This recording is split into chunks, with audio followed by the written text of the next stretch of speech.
Hi, everyone. Thanks for being here. Today, I'm really excited about this video. It is about the rise of the individual spiritual path, and I find this subject super fascinating. For most of human history, spirituality has been mediated through institutions such as churches, temples, monastic orders, gurus, and mystery schools. These frameworks gave people structure, protection, and shared meaning, but they also came with hierarchy, dogma, and limits. Today, something different is unfolding across the planet. It is the rise of the individual spiritual path. More and more people are stepping beyond traditional institutions to seek their own direct personal relationship with the sacred. This shift has been foreseen by mystics and philosophers over the past century and reflects a deeper transformation in human consciousness. In this video, I want to talk about what the individual spiritual path is, some of the pros and cons, and how this might look for humanity moving forward. First off, I want to begin with exploring a simple question. What is the individual spiritual path anyways? To help frame this, I'd like to share a bit of wisdom from Sri Aurobindo and his collaborator, Mira Alfasa. They taught that each soul has its own unique alignment with the divine. And because of that, no single discipline or tradition can fit everyone. If we are each a distinct expression of the divine, then each spiritual path must also be distinct and unique as well. When we talk about the individual path, we're really talking about moving beyond the one-size-fits-all approach to religion or spirituality. Instead, it's about walking the path that feels true to your inner wisdom, the one that resonates with your deepest calling. People walking this path no longer heavily rely on external authorities such as priests, gurus, or teachers to act as a middleman between themselves and the divine. Instead, seekers on the individual path are turning inward, seeking direct connection with Source. Their inner compass is being guided through intuition, synchronicities, inner knowing, or through moments of transcendence and mystical experiences. Another interesting aspect about those who are on the individual spiritual path is that they are weaving together wisdom from many different traditions, such as Buddhism, Christianity, Sufism, Hermeticism, philosophies, and even healing practices like Reiki and shamanism, to name a few. Each thread adds its own color and texture, forming a tapestry that reflects the individual's path. And this is really important to find something that really works with you. What's emerging through this movement is a new kind of sovereignty, the sovereignty of the soul. It's a remembrance that each of us is a fragment of the divine, inherently capable of wisdom, healing, and creation. We're beginning to recognize that within each of us lives a mystic, the healer, even the god and goddess. And through this individual path, we are learning to embody those divine aspects of us once again. I want to take a moment to talk about why the shift towards individual spirituality is happening now, because honestly, I find it really fascinating. I just love this subject. There are three main components that I want to talk about that is fueling this transformation. First, human consciousness is evolving. Many great thinkers throughout history, people like Carl Jung, Rudolf Steiner, and others have spoken about this change coming. They described how early humanity identified through tribe, race, or tradition. For example, Leonardo da Vinci, his name literally means from Vinci, the Tuscan town where he was born. His identity was rooted in place, not in his personal identity. Or even Alexander the Great, who was known as Alexander of Macedon. His very name tied him to his homeland. Back then, being cast out of your tribe could mean death. Today, that's no longer the case. Our sense of identity has evolved over centuries into something far more individualized, and that's continuing to deepen. That shift from identifying with tribe to embracing individuality is allowing us to experience the divine in a much more personal and direct way. Number two, technology. Technology has played a huge role in this shift. Wisdom that was once hidden away in temples or mystery schools is now available to anyone, anywhere in the world. Sacred knowledge is no longer guarded by religious institutions. It's accessible to anyone who feels called to explore it. Lastly, number three. Many believe that our current astrological alignments are supporting this evolution. One example is the transition into the age of Aquarius around 2012, which is said to have created fertile energetic conditions for humanity to awaken in new ways.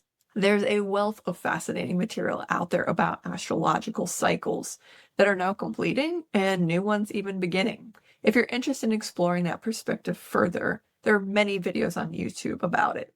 Now, I know some people look at the modern world and are worried that we're becoming too self-obsessed, that kids are glued to their phones, that we're losing our sense of community. And yes, there's truth in that. Every stage of evolution carries its shadow, but going backwards isn't the point, and it's not even possible. The point is growth. Humanity is evolving, and the best thing we can do is embrace that process and to learn how to work with the shadow, to heal it, and to grow from it. Every new step in our evolution brings light and shadow. The invitation is for us to face both with awareness, compassion, and courage. Now, I want to talk about the pros and cons of walking on the individual spiritual path. I'm going to start out with the cons. The first one is isolation. The individual path can feel lonely, especially if you haven't found a community to share your experiences with or to offer support. Even when you do, it's still your path. No one else will have the same exact awakenings or insights to guide you through what you are personally going through. I believe that there are many closeted seekers out there who haven't yet come forward because they feel isolated or fear being judged. For years, I struggled with that myself, feeling completely alone on my path, and it was tough. The second one is discernment. We're living in an age of information overload. There is so much out there. Some of it is wise and insightful, some fragmented or lacking context, and some just simply is not even true. In the past, established institutions told us what to believe. Now the responsibility falls on us to discern truth for ourselves. That means doing our own research, listening to our intuition, and noticing what truly resonates and what doesn't. Number 3, psychological risk. Deep mystical or spiritual experiences can be extremely destabilizing. I had a major awakening in my 30s, and honestly, it was rough. For 3 to 4 months, I swung between moments of incredible spiritual clarity and then days of just tears because my entire concept of reality had shattered. I tried to find a local community that might help, and honestly, I couldn't find the support I needed because, many people hadn't experienced the same thing that I did. So I just waded through it slowly, step by step, until my life began to come back together. Number 4, ethical responsibility. Another challenge is ethical responsibility. The individual path is powerful, but it also asks us to be very honest with ourselves. And that honesty, sometimes it's a hard pill to swallow, or we may jump the gun or confuse personal desires with divine guidance. So we have to stay accountable for our choices and actions. If change is needed in our life or relationships, it's important to move responsibly, not like a wrecking ball to those who might not be on the same path or in the same place. Integrity really matters here.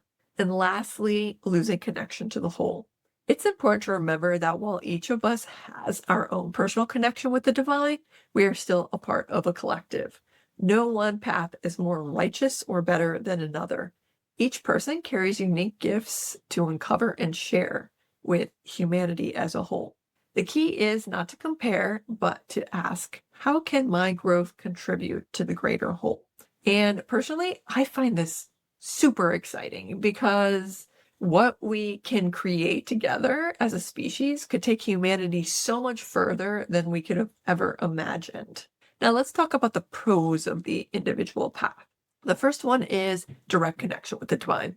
Honestly, I'm not sure if there's anything else to be said here. We all know that unmistakable feeling of connection when it comes. Number 2, self-development. The individual path brings you even closer to your most authentic self. It accelerates your personal growth, creative expression, and inner wisdom. New gifts and abilities emerge that you never even thought were possible. You become more responsible to yourself and for yourself. Number 3, flexibility. You don't have to believe in something that doesn't resonate with you. We are all fragments of the universe experiencing creation in our own way. Not everyone will share your beliefs, and that's okay. For example, I have a few friends that hold views that just don't land with me. That doesn't mean their path isn't true or what they believe in isn't true. It's just not a part of my path. So, as long as we are kind and respectable, we can live richer lives than we have ever imagined. Number 4, a new kind of community is being born. This path is giving rise to a different kind of community, one built on resonance, authenticity, and shared values rather than shared ideology. When we come together while honoring each other's personal unique journey, we create something far more vibrant, a community where everyone's gifts, perspectives, and talents contribute to the whole. And lastly, number 5, it's time to build something new. Many old systems and institutions are crumbling. I mean, look around right now. And while it looks chaotic, something fresh and beautiful is emerging underneath it all. Each of us has a role to play in this rebirth. And the more awakened people there are out there, the more soulful, balanced, and responsible our world becomes. To conclude, we are stepping into an age where every human is a mystic in their own right, where the sacred is no longer confined to temples, but embodied in the lives of individuals everywhere. And that really excites me. If this subject excites anyone as much as it excites me, please leave a comment. I would love to hear from you because I am really excited and hopeful about where we're going as a species. And it might not happen in my lifetime, but I think the work that we're doing right now is extremely important. The work of self-realization. If you liked my video and want to learn more about energy healing or subjects of spirituality, please like, subscribe, and hit that notification bell. Remember to tune in, listen deeply, shift completely, and bloom. Thank you for being here, and I'll see you in the next video.